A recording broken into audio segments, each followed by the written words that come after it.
Cayenne, en Guyane française, le carnaval bat son plein.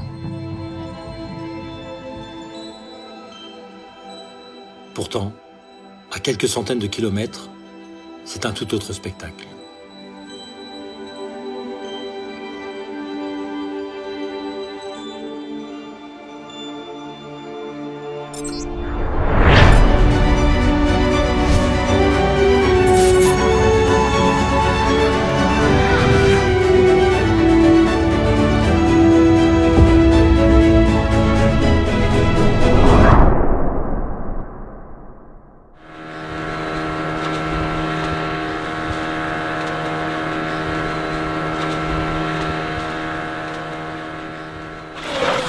Il est vite.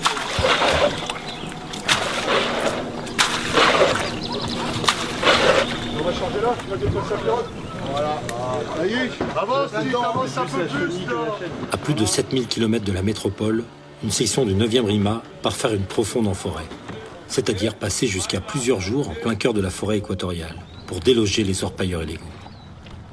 Mais ils doivent d'abord entreprendre une longue descente sur le fleuve Maroni. Direction une cinquantaine de kilomètres au nord, une zone d'activité et de trafic illégaux.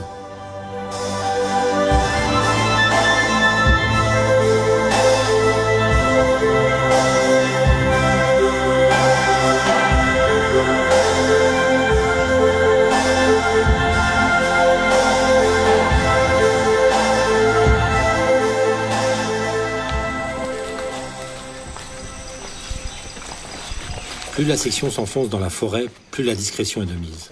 Car la zone est classée sensible, l'adversaire versatile. Ok. David.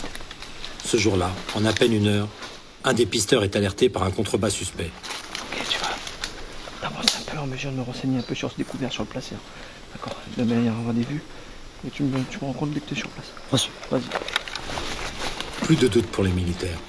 Les indices conduisent les forces directement dans une planque de Garim Perros. On va déborder par tes gauche. C'est donc sans surprise que la section découvre un placère complet. Les moteurs reliés au corps de pompe permettant d'extraire la terre chargée d'or et les tables de levée sont intactes. Alpha, compte rendu. Sécurisation et un personnel qui fouille la zone. David, avec Max. Sur un emplacement où se trouvent des matières visiblement illégales, eh bien, les forces armées sécurisent le pourtour de la position et puis ce sont les forces de gendarmerie ou les forces de sécurité intérieure, en tout état de cause, l'officier de police judiciaire qui a les prérogatives pour bien décider de la saisie ou de la destruction des matériels trouvés. Alpha, tu restes bien en point central là, au milieu du dispositif. Alpha reçu, je suis en place. Ok. Donc un motopompe 3 cylindres là. Ouais, faut essayer, on va dévisser le gros tuyau là, qu'on puisse péter le corps de pompe. Okay.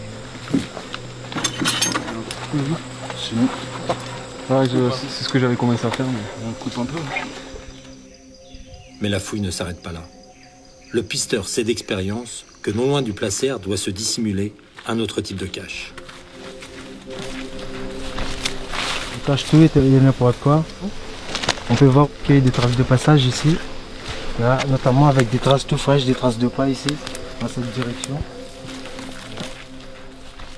Traces de pas, branches arrachées ou affaissements de terrain irréguliers mèneront la section au lieu de vie des illégaux, le Cure-Hôtel.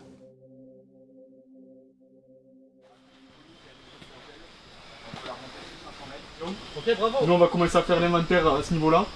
S'il y a des infos, on fait pareil, tu m'appelles et je viendrai constater et saisir et l'amener ici s'il faut. Ça marche. L'inventaire peut parfois faire état de centaines de kilos de nourriture, d'habits ou de documents, mais aussi de toutes sortes de matériel. Ensuite, on a une tronçonneuse, juste le corps. La tronçonneuse. Donc c'est de la flotte qui vient d'où? Ça doit être essentiellement de l'eau de pluie. Donc elle est récupérée dans les barriques comme ça qu'ils mettent au bord de la bâche. Ouais. Ça ruisselle, ça dégringole et ils prennent de l'eau de pluie. Le camp est fouillé dans les moindres recoins. Le matériel est rassemblé, réquisitionné ou détruit par la gendarmerie. Car les Garim Perros, certainement prévenus par des guetteurs, n'ont pas eu le temps d'emporter avec eux leurs affaires, ni eu le temps de les cacher. Nous avons été rapidement sur des sites qui étaient en plein travail, que nous avons surpris et qui étaient encore intacts. Pour les principaux matériels qui nous intéressent, nous avons fait 5 moteurs, plus d'1 tonne de carburant, plus de 1000 m² de bâches, quelques groupes électrogènes, une petite dizaine de congélateurs. Et les principaux matériels qui nous intéressent, c'est tout ce qui est électronique, moyen de transmission et également groupe électrogène. Tout au long de la journée, la section portera un coup à la mécanique des orpailleurs illégaux et saisira plusieurs tonnes de marchandises.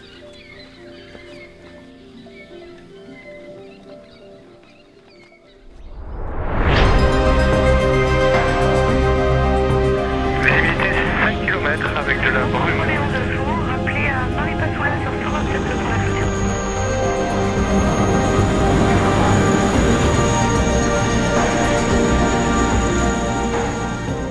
L'armée de l'air, présente en grande partie pour des missions d'aérotransport, se déploie quasi quotidiennement d'un bout à l'autre du territoire guyanais.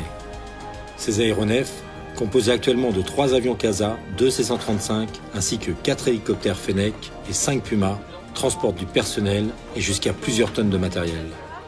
Le territoire, en fait, la Guyane, c'est un territoire extrêmement difficile à pénétrer, avec de la forêt, en fait, un peu comme on le voit ici, de partout.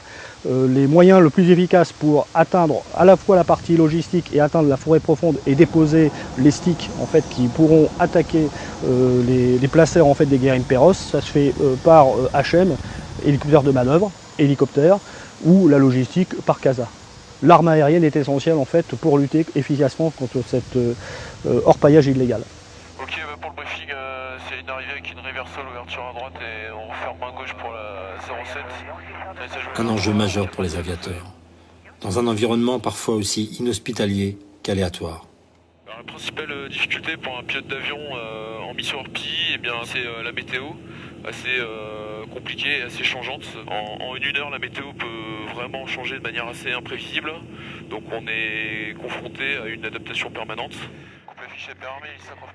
La dimension des pistes est relativement petite, puisqu'on se pose sur des pistes qui font environ 1000 mètres par 15 mètres de large, beaucoup plus petit que ce qui est pratiqué en métropole ou ailleurs, ou même en opération extérieure.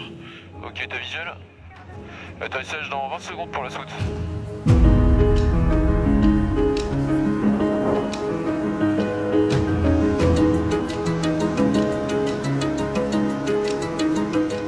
C'est un véritable orpaillage illégal organisé.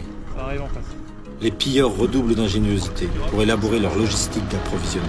Ah, DL, c'est le même marquage qu'il y avait sur le bidon là-haut. Donc les pirogues, quand ils arrivent, ils sachent qu'il y a quelque chose à prendre ici. Là, par exemple, il y a une bouteille d'eau retournée sur une espèce de tige. Ça peut être quelque chose de plus discret que ce qu'on a trouvé.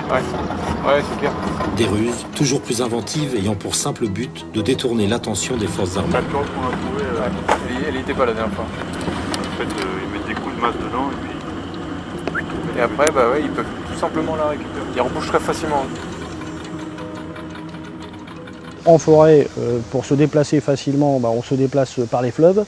Donc on a posé en fait à des axes stratégiques particuliers la logistique des points de contrôle fluviaux et ça nous permet effectivement d'arrêter les flux en fait sur les fleuves. Quel chargement celui-là?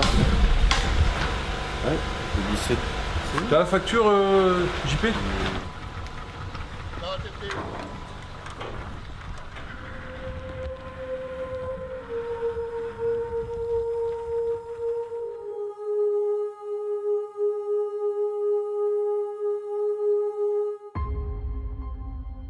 Chaque coup porté aux orpailleurs illégaux est une victoire.